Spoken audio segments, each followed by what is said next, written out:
ये जो गाना हम आप लोगों के सामने रख रहे हैं, ये गाना रिकॉर्ड हो चुका है। हम ये गाना इसीलिए चैनल पे डालें कि ताकि आपको पता चले कि हम किस प्रकार का गाना लिखते हैं और रिकॉर्ड होता है। तो अगर आप लोगों को मेरा गाना पसंद हो तो डायरेक्ट हमसे कांटेक्ट कीजिए, जो कि अन्य वीडियो में मेरा व्हाट्सएप नंबर और मेरा पर्सनल नंबर दिया हुआ है। आप कांटेक्ट कीजिए। आपको दूसरा गाना चाहिए किसी भी प्रकार का, हिंदी, मैथिली, अंगिका, भोजपुरी, तो आप हमसे डायरेक्ट कांटेक्ट कीजिए और आपको नया गाना फ्रेश मिलेगा।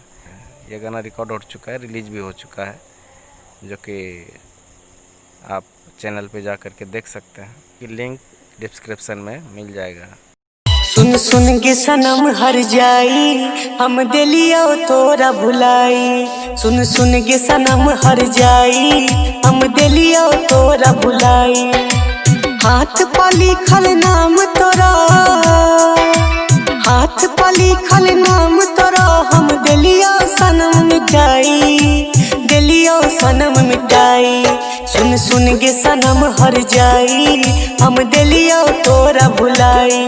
सुन सुन के सनम हर जाई, हम दिलियो तोरा भुलाई।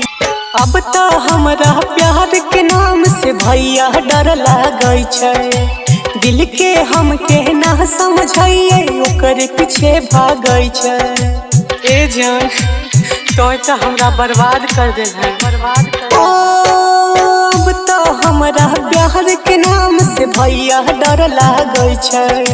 दिल के हम कहना समझिए, ओकर पीछे भागै छै। देहले फोटो जे हमरा हो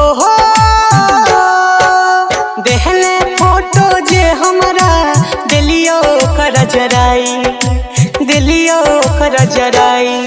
सुन सुन के सनम हर जाई, हम दिलियो तोरा भुलाई।